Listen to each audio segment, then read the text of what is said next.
You found yourself on another episode of Locked on Bulls. In today's episode, me and Pat are going to discuss Billy Donovan and can he get the Bulls out of this? He's the right coach for this current roster. We can talk about that. We're also going to ask who was the better signing for the Chicago Bulls, DeMar DeRozan or Paul Gasol, and give our thoughts on Game 3 of the NBA Finals. We're going to do all that and more right after this. You are Locked On Bulls, your daily podcast on the Chicago Bulls, part of the Locked On Podcast Network, your team every day.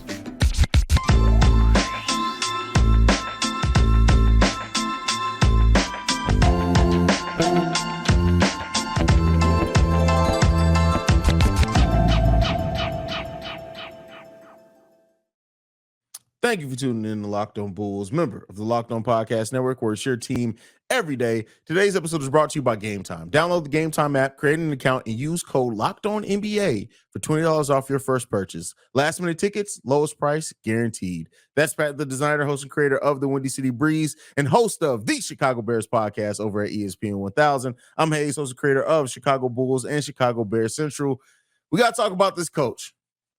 Considering where we are right now, the coach, considering where the Bulls are right now, Pat, we know that they gave Billy Donovan an extension, but we need to stop and slow down and ask, even with that extension, is he the right guy to really coach the Bulls through this period of time where they're in? They're in a really weird area of their roster. We'll see if that gets a little bit cleared up, but heading into free agency. But overall, do you still think, I know you're a little bit higher on Billy Donovan overall than I have been, but do you think Billy Donovan is the right guy for the roster right now?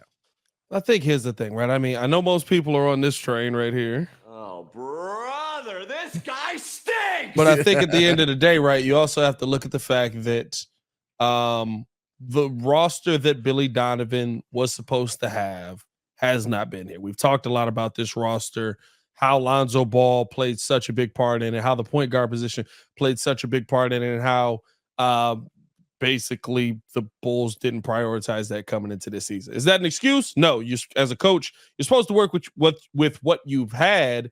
And realistically, right, we've seen Tom Thibodeau work with, the backup to the backup to the backup point guard, and we still love those guys because they're able to come in and just kind of do their jobs. But I do think that there's something to be said about if you have the right roster around Billy Donovan, which I feel like this has been the theme of Bulls coaches forever. I don't know if Fred Hoiberg would have been a better coach in the NBA if the Bulls had actually given him the team that he asked for when he got here. But I do know that the team that they gave him definitely wasn't the team that he was hired to coach. Mm-hmm. And so there's always that part of me that's like, I don't think Fred Hoiberg was a good coach, but I don't think he's the worst coach of all time either. That's reserved for Jim Boylan. So I think, to me, right, if I'm gym shots are free. I'm sorry. Like how he got his job, gym shots will forever be free.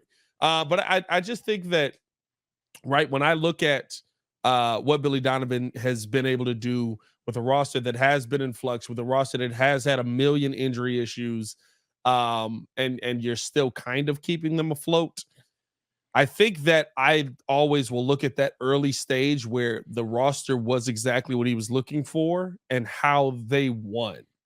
And I also look at the moments when the team is good and it's like, okay, this is what Billy's been talking about trying to run for the entire season.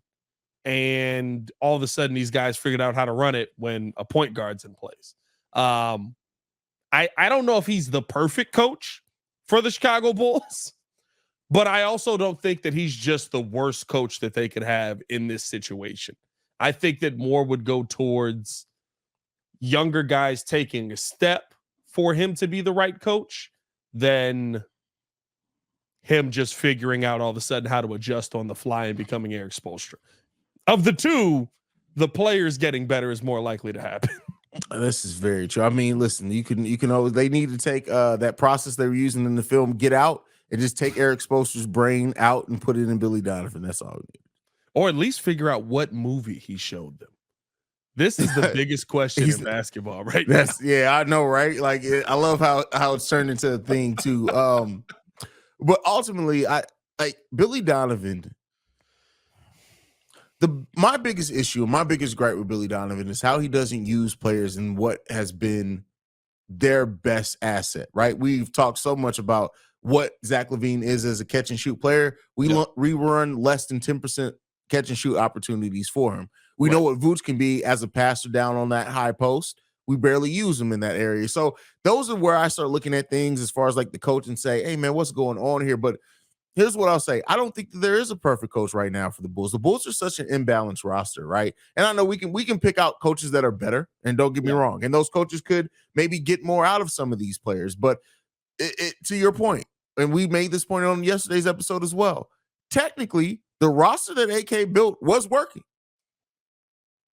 until Lonzo Ball and Zach LaVine went down against the Golden State Warriors. It's all been downhill since then. So I think here's the question that I would ask you, right? Like, is there a piece on this team that is changing what works in his scheme? Is DeMar DeRozan, is Zach LaVine out of place? Is Vooch out of place? Or is it just the fact that Lonzo went out, right? Because I understand what the Bulls losing Lonzo meant to the actual construction of this team, but I'm also watching Jimmy Butler take a team to the NBA Finals with us. Like, I mean, we're talking like let's not sit here and act like he's got the greatest team of all time and he's pushing his team to be better, right? Like, and there is, like, listen, the one thing that I will say is I put it on the players to be better a lot of times with the Bulls. There is an element where your coach makes a difference. Eric Spoelstra made a difference in game 2. Eric Spoelstra made the difference in game 2. Yeah, he was the MVP of that game for sure. I mean, I think it's a multitude of things. I do think that like development for some of the key guys, right? Because like if Patrick Williams actually steps up and is aggressive, I think at that point we could start seeing Billy Donovan use him more as a point forward, which then to me would open up a lot of things on the team. Now, but you can't do that when Patrick Williams, you can't even bet on him what level of output he's going to give you. And by that, I don't mean points. I just mean output of energy, output of anything. Like Patrick Williams has so much raw potential. And I know it's going to take some time, but like until you get to that point, it's kind of difficult. Like we can talk about bringing in a point guard and everything like that. And I do think there are absolute some point. Like I'm high on Trey Jones. I think Trey Jones can absolutely help unlock some things on this offense just by the nature of how willingly of a facilitator he is. But listen, at the end of the day, if you need a very specific type of point guard to come in here and make things in your roster start making sense, you can't put it, as much as this pains me to say, it's not all on Billy Donovan. You also have to look at AK. Like it's up to AK to build the roster. No, 100%. And I think that's the part where I look at what the position that AK put Billy in is a tough one because you're going in just believing Ayo Dosunmu's going to take this step. Ayo Dosunmu's going to be the next point guard. He's going to be able to fill in just like he was his rookie year. And the question I asked all last offseason that everybody was cooking me for was what happens if he doesn't? And there was no answer for that. Because remember, we weren't talking about Goran Dragic. You asked a lot of crazy questions because you also asked if Lonzo Ball would get his starting position back and Ayo will remain the starter too. I said if Ayo was maintaining the trajectory that he was on, right? If he maintains the trajectory he's on, that's a different conversation. He didn't. He went the other way. So I think that, right, like to me, I look at the over trust in something happening that the likelihood of it was like 60-40 and not 60 in the good. You had an over belief that Lonzo Ball was going to come back and just fix everything. Yeah. You had an over belief that Ayo Dosunmu was going to continue to take a step, not you, but like AK, that Ayo Dosunmu was going to just take this step. And then, I mean, like we both talked about it. We were like, Goran Dragic would be perfect as a shooter. I don't want him as our backup point guard night in and night out. Instead, we had Goran Dragic getting questioned about being the starting point guard because Ayo ended up not getting off to a good start. So I think that you do have to put it on AK. There's a good chunk that's on his shoulders. I do believe you have to put it on Billy, but for the same things that I talked about before Billy even got here, like the in-game adjustments, the end-of-game adjustments, the ability to like switch stuff up. Like I see it sometimes with certain plays on the sideline out of bounds stuff. But there's other times where I'm just like, hey, bro, like, Why is no shooters on the floor right now? Why? Or we need a rebound to seal the game. Why no Drummond and Vooch? Like they two of the best rebounders in NBA history. Like what we doing? Or literally, we need some offense, and Kobe White has been our best offensive player at that time. You take him out the game. Just so much that literally, Billy Donovan. I get it. Maybe he wanted to zig where everybody thought he was going to zag, and then we ended up in the trash. Like I have no idea. Like it was bad, bro. Like the blind leading the blind sometimes out there, but it is what it is, man. Yeah. This is the roster that we have. We'll see if AK does anything different with it, and if he does it? And I've said this as well, and I'm going to say this to anybody who's in a job: if you hire somebody as your head coach, they deserve to have the best roster possible. Everybody, no matter how good or bad of a coach they are, they deserve to have the best and a balanced roster. We haven't had that, so or at least the roster that fits their coaching style. Yeah. Like Billy Donovan's never coached a team until this team without a good point guard. He turned Dennis Schroeder into a good backup point guard. I mean, like legit. Are we Chris using Paul, the word bruh. good a little too strongly there? Nah, Dennis Schroeder was putting up like 18 and 6 with Billy Donovan. You're right. He did have the. Yeah. That was good. Yeah, that was it wasn't great, but it was good. It's been so Dennis far Schroeder removed from there. Yeah. Hey, downhill immediately from that season. I'm talking about like 18, 15, 12. Like, God, dog. Hey, he got there, though. Come back to Billy, bro. Like, that's hilarious. Next up, we're going to talk about two probably of the biggest free agent signings in Bulls history, in DeMar DeRozan and Pau Gasol. We're going to talk about which one of them was the better signing for the Bulls, I guess, up until this point, because DeMar still may have a couple of years left with us. But before we get into that, we're going to talk about one of our sponsors, and that is Gametime. Gametime is a great app to get upcoming events in your area. They have flash deals and last-minute tickets, easy to find and buy tickets for every kind of event in your area. Gametime is the place for the last-minute ticket deals. Forget planning months in advance. Gametime has deals on tickets right up to the day of the event. Get exclusive flash deals on tickets for football, basketball, baseball, concerts, comedy, theater, and more. The Gametime guarantee means you'll always get the right price. If you find tickets in the same section and row for less, Gametime will credit you 110% of the difference. It's the fastest growing ticketing app in the country for a reason. Get images of your seat you buy so you can know exactly what to expect when you arrive. Buy tickets in a matter of seconds, 2 taps, and you're all set. Snag the tickets without the stress. Download the Gametime app, create an account, and use code LOCKEDONNBA for $20 off your first purchase. Terms apply. Again, create an account and redeem code LOCKEDONNBA for $20 off. Gametime. Download Gametime today. Last minute tickets, lowest price, guaranteed. All right, Pat, time to go back a little bit, man. Pau Gasol, right? Signing with the Chicago Bulls, much like in a similar position to DeMar. He was leaving the Lakers at that point in time.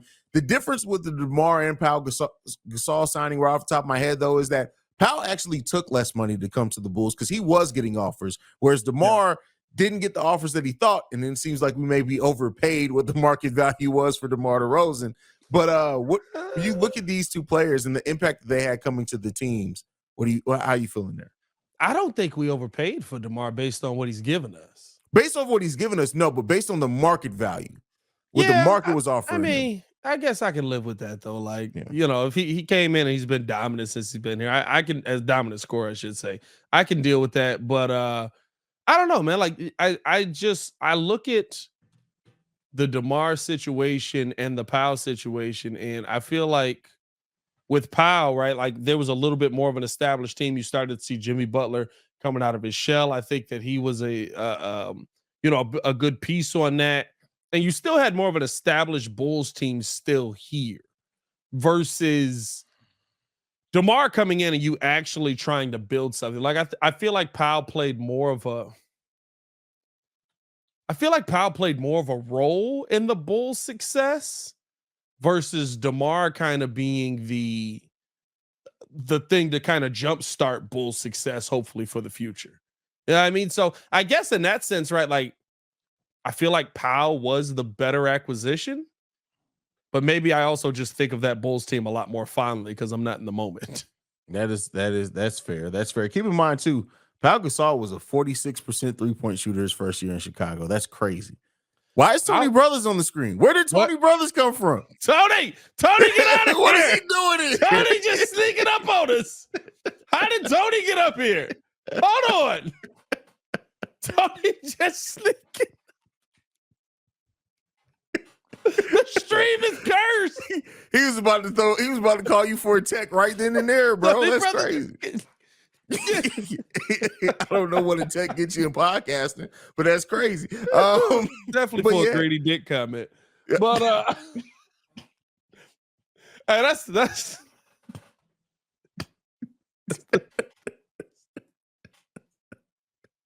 how did Tony Brothers get on? Oh God, Tony, don't tech me, Tony.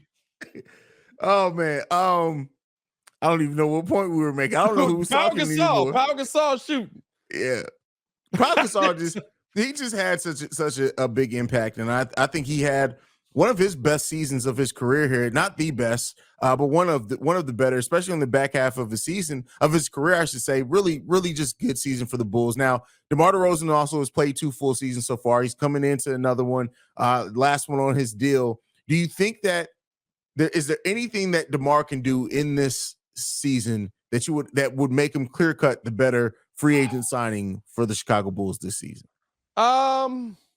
I mean, I think listen, if I'm not mistaken, didn't Powell and Jimmy and Dunleavy and all those boys get to the second round, I believe? Did they only get second? Will they only get to the second? Well, yeah, we only went to one ECF with them. Yeah. Who'd we lose to in the second round?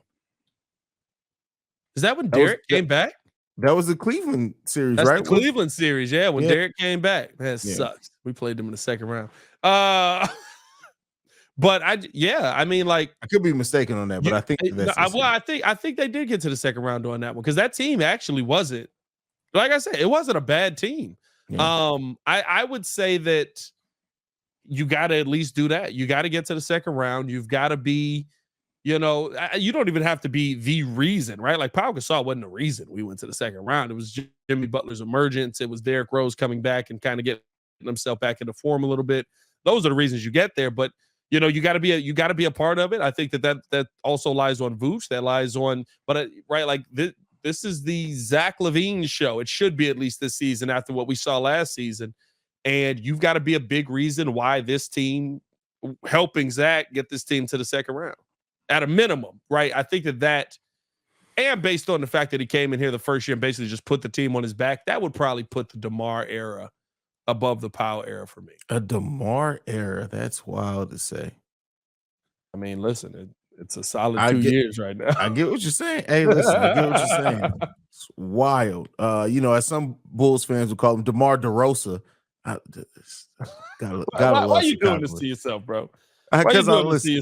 Because listen, it's stressful, bro. It's stressful. It's I don't understand it. But I mean, yeah. Listen, I think that when some time removed from all the craziness of what these 2 seasons with DeMar has been like, and just taking some time away, I'll look fondly on this time with DeMar because he's had some amazing games, amazing performances. Like even just looking back at the back-to-back 3-point game clinching shots, like that was a special season. It sucks the way that it ended, winning only 8 out of the last 33 games, but that was honestly, that was the most fun. Those 35 games before Lonzo went down was some of the most fun that I've had as a Bulls fan in probably the last 5 years. So I'm always going to look back fondly of that, bro. Yeah, dang, that sucks. 5 is no, bro. Yeah. 5 is 2018. We traded for Zach in 2015, didn't we? Has Zach been here that long? It's been a long time, bro. Zach hasn't been here for 8 years, bro. Zach's only been here 6 seasons. Oh, no, Jimmy played 2015. Yeah, Jimmy played for Zach in 20. When did Larry get here? Oh, I guess 18. Yeah, I guess so. You're probably right. Yeah. It feels like so long, dog. It feels like an eternity. It does. But that goes to the point, right? It's been long. Zach got here the 2017-18 season. So, yeah. It feels like such an eternity, dog. And it sucks even more because, like, as much as I like Zach, the fact that I still feel like Jimmy Butler still loves the Bulls and kind of is a Bulls fan also hurts even more. Because I'm just like, okay. Well. The one that got away. The one that got away for sure. Hey, we can't build around this guy. He's no good. I don't know, man. Don't harp on it, bro. I think that with DeMar, Do I think on it more? I probably don't think on it more fondly than the Powell years, and I don't know if I will, but I think of his moments more fondly. The Powell years were still the Jimmy and Derek years, so to me, like I think of those very fondly. But the DeMar moments, like I can't think of a moment with Powell. Like I can't 2020 game. Yeah, the 20 rebound, 20. I remember that. I remember that. There was the a alley, game where he the had alley like from Jimmy to the Powell. alley from Jimmy. But I can't think of just Powell like killing somebody, and I was just yeah. Yeah, I know. I can understand. Didn't he accomplish something in like? Didn't he get like? I don't know how many points he has. Like his 15,000 point or whatever he had, or something. 19,000. I have no idea. I'm not even going to sit here in front of you. I feel like we had a celebration for Powell doing something here in Chicago. I feel like we had that existing. Here. I don't. That's what it was. Oh, dang it! Existing. Dang it. Yeah, man. Let's keep this thing moving right along. Hey, listen. If you guys would have picked Powell in the prize, if PrizePicks had been around for you to pick Pau Gasol back in the day, you would have made some good money on that. I'm not gonna lie, because Pau was a really nice player, but you guys gotta get on PrizePicks. We've been telling you about this for a while, how it works. You pick 2 to 6 players, and if they go on to score more or less than their PrizePicks projection, you can win up to 25 times your money on any entry. DeMar DeRozan absolutely has gotten some of y'all some money. No competing against other people. It's just you versus the projections available. PrizePicks offers projections on any sport that you watch. That includes NBA, NFL, MLB, NHL, PGA, college football, men's college basketball, women's college basketball, soccer, all of these sports still included with PrizePicks. All you have to do is make one of their quick entries in 60 seconds or less. It is that easy. You get safe and fast withdrawals. Currently operational in 30 states and in Canada. Download PrizePicks app or go to prizepicks.com to sign up to play daily fantasy sports. First-time users can receive a 100% instant deposit match up to $100 with the promo code Locked On. If you deposit 100, you get 100. If you deposit 50, you get 50. Don't forget to enter promo code Locked On and sign up for an instant deposit match up to $100. All right, Pat. Last topic of the day today. No, it's actually still tomorrow. It's not till we're a little early. Game 3 of the finals is Wednesday. Well, we're here now. Hopefully we get some news between now and then. Like, I don't know. Bro, what have you thought so far of the finals, bro? 2 games so far. The series is tied 1-1. Do you think that did what Eric Spoelstra and the Heat uncover in game 2, is that something that's going to be sustainable, or do you think Mike Malone and the Nuggets are going to further adjust to that in game 3? It's not sustainable. I love the Eric Spoelstra looking at Ramona Shelburne and going like, ugh. Just like it's not as easy as you're trying to simplify it to be. Mm-hmm. Because you're telling, when she said basically, right, you turned Jokic into a scorer. Yes, you allowed Jokic to be a scorer. You allowed him to go off. I believe that he does have a losing record if he scores like 35 or more points in the post, something like that, right? Like, it's crazy. But Jokic is literally one of the best players we've ever seen touch a basketball. Yes. And the part that literally keeps getting undersold, he is a great scorer. He's a great facilitator, but he is 290 pounds. You cannot keep that up. The Miami Heat don't have anybody heavy enough to keep that up. Jokic is going to wear this team down. Or at least the guys that matter, right? Like, I think the big men on this team are the ones that you really look at as not having stepped up in the series before. Bam Adebayo, Cody Zeller, Kevin Love, right? Like, they had their moments, but you didn't look at them as these, oh my God, offensive threats. Now it feels like they're trying to do a lot more with Bam, keeping Bam off of Jokic, but at some point you're going to have to put him on him. And the real question is, right, like, to me, if Miami can steal game 3, I give them a bit of a chance, but every single one of these games is going to be by the skin of their teeth if they can pull them off. because I just don't see, right? Like even last night, Miami got hot shooting again. It was really fun to watch, but like you never felt like they were safe. Mm. And realistically, it doesn't feel like Miami's size is enough to slow down what Denver is doing, right? Like Michael Porter Jr. wasn't able to knock down his shot. I think the best adjustment Spo made was putting putting Jimmy on Jamal Murray. Mm-hmm. But even that, right? Like the size of this team with Aaron Gordon and all that, I feel like Denver's got a lot on their side.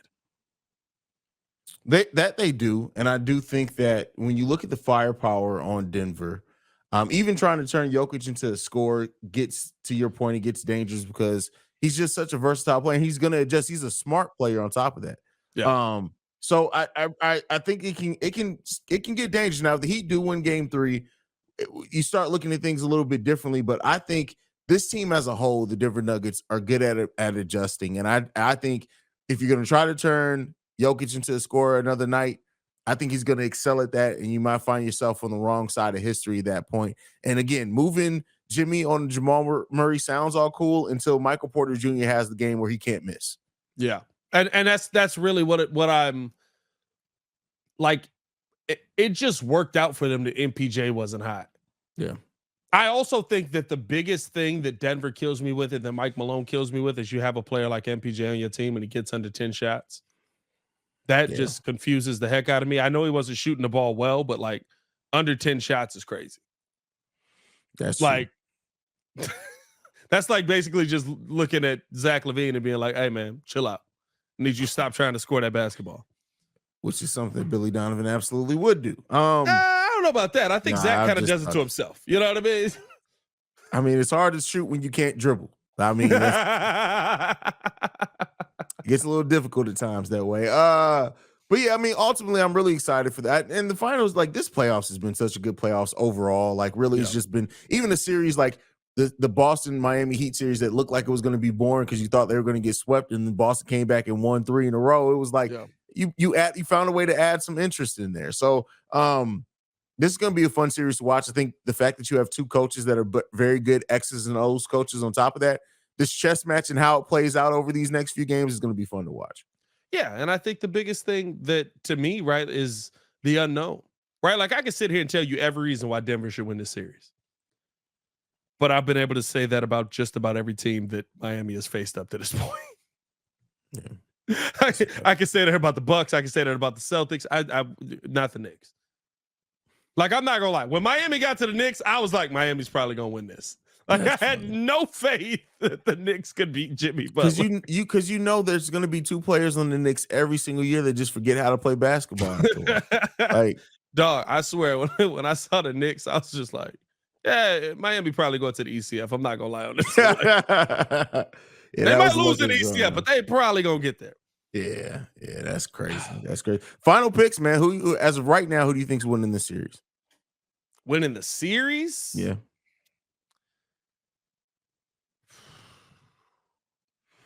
I'm still gonna go with Denver. I think that in the NBA, talent trumps all, and I think that Jokic is an actual talent that, to me, cares more about doing whatever it takes to win the game than his image at the end of the day. That's a fact. I feel like everybody else that they played outside of Giannis, I'm not going to put that on Giannis.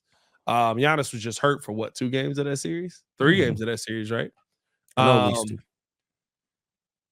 I'm going to go Denver just because I think that they have the better talent and that Jokic actually is just like, who gives a rat's you know what about the MVP? I'm going to go out here and get this championship and bring it home to Denver.